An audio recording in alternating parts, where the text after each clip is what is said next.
Dengan puisi ini aku bersaksi bahwa hati nurani itu meski dibakar tidak bisa menjadi abu. Hati nurani senantiasa bisa bersemi meski sudah ditebang putus di batang. Begitulah fitrah manusia, ciptaan Tuhan yang Maha Esa. Sepenggal puisi dari W.S. Rendra dalam sajaknya Kesaksian Akhir Abad.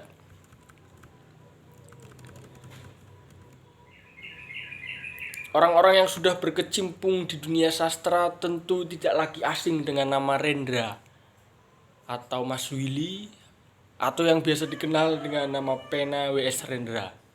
Ya, itu adalah salah satu penyair terbesar setelah Chairil Anwar.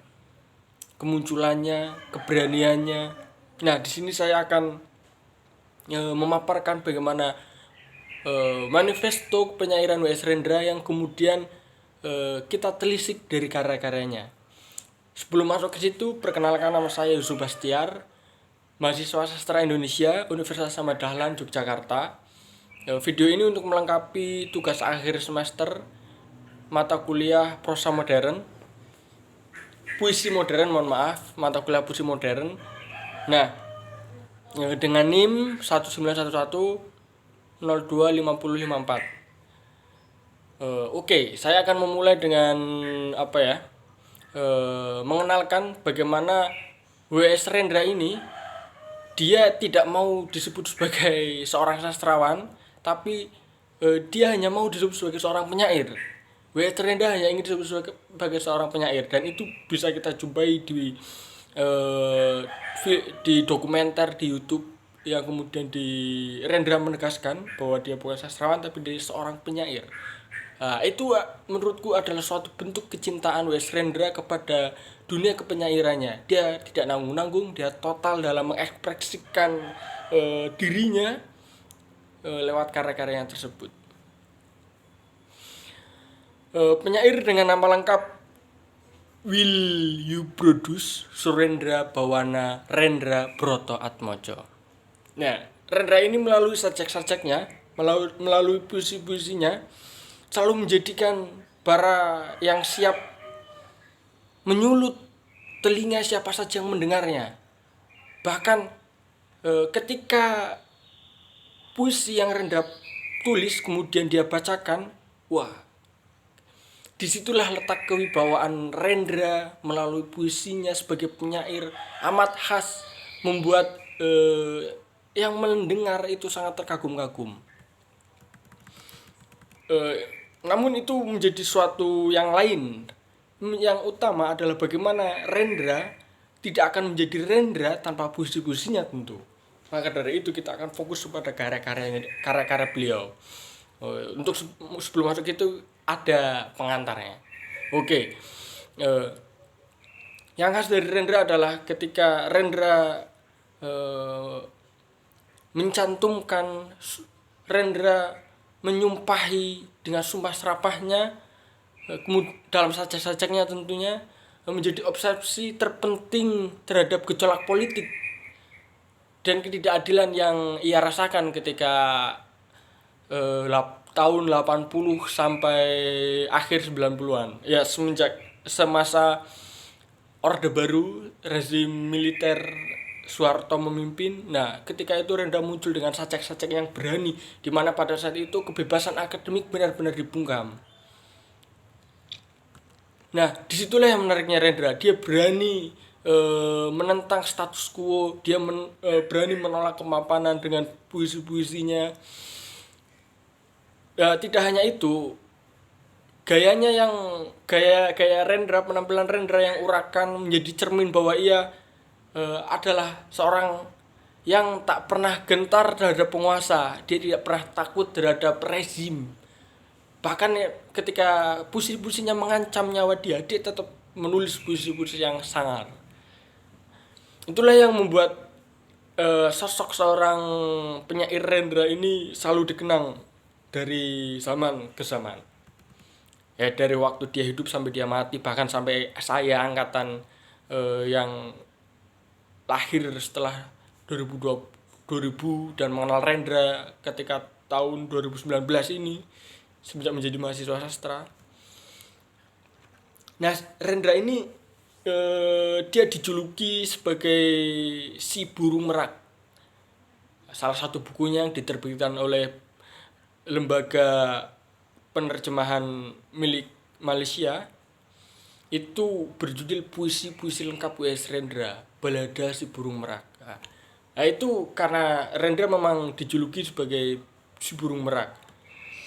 Si burung merak dari Parangtritis. Nah, dia selalu memercikkan pencerahan lewat karya-karyanya yang tentu memukau. Dan bagiku sebagai pembaca sajak-sajak Rendra, ia nampak melakukan demonstrasi secara tunggal, tapi kemudian bisa menggait hati seseorang untuk kemudian larut dalam kemarahannya lewat sajak-sajaknya melalui metafora-metafora sederhana, terang-terangan, serta gamblang tanpa tedeng alih-alih. Nah, begitu pesan-pesannya benar-benar kita dapat mendapat ketika membaca puisi itu. Jika Khairil itu bermain kata, maka si Rendra ini dia bermain kalimat. Kalau orang-orang menyebut itu adalah puisi panggung, dan ketika dibaca memang oke sekali itu. Nah, kemudian kisah perjalanan seni atau kisah perjalanan kepenyairan Rendra dan kehidupannya itu selama berkiprah di dunia sastra Indonesia, selama menjadi penyair, ia tak jarang juga bertentangan dan karena puisi-puisinya itu, karena dia mendeklamasikan puisi-puisinya, dia kemudian mendapat serangan bertubi-tubi dan bahkan peneroran itu juga sering terjadi pada dirinya. Bahkan Rendra beberapa kali sempat dimasukkan ke di penjara, tapi ia tetap tak bergeming. Itulah salah satu yang memang harus dimiliki seorang penyair, dan Rendra memiliki ini, dan dia sangat berani untuk menyatakan itu, untuk menentang, menolak kepada penguasaan yang lalim terhadap daulat alam, lalim terhadap daulat manusia.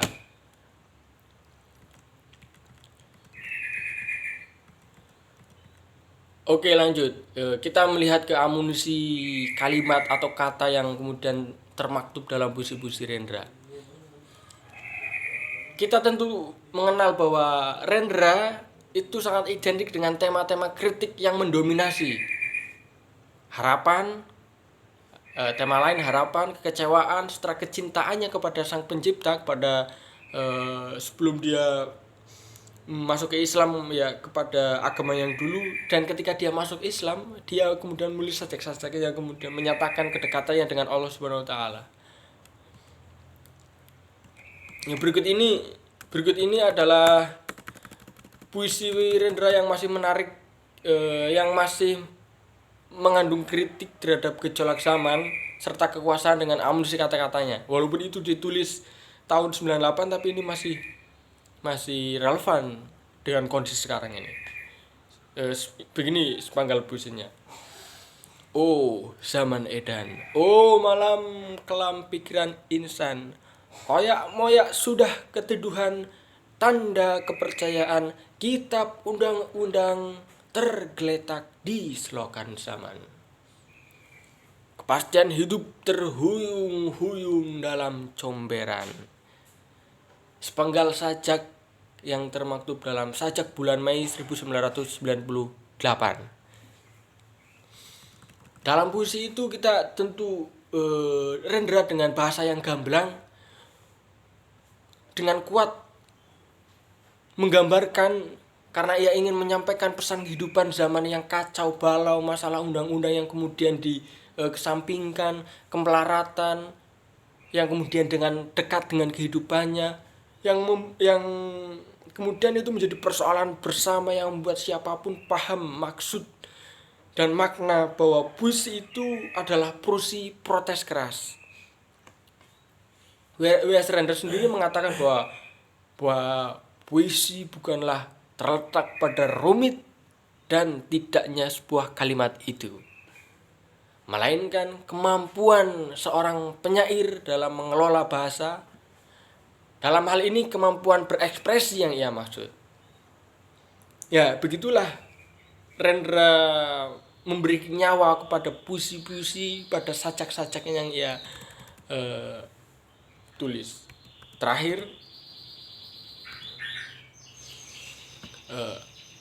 aku ingin mengambil contoh puisi Mas Kumambang, sepenggal puisi Mas Kumambang, karena dalam puisi ini, dalam sajak ini, tampaknya Rendra menyesal dengan dirinya sendiri, yang kemudian kenapa ia tak mampu memberikan apa-apa terhadap generasi selanjutnya, kepada anak cucunya, untuk meneruskan perjuangannya, untuk meneruskan perjuangan bangsa. Nah, kekecewaan ini kemudian memuncak dan meledak dalam puisi Mas Kumambang. Cucuk-cucukku, zaman macam apa, peradaban macam apa yang akan kami wariskan kepada kalian? Jiwaku menyanyikan tembang Mas Kumambang. Kami adalah angkatan pongah, besar pasak dari tiang. Kami tidak mampu membuat rencana menghadapi masa depan.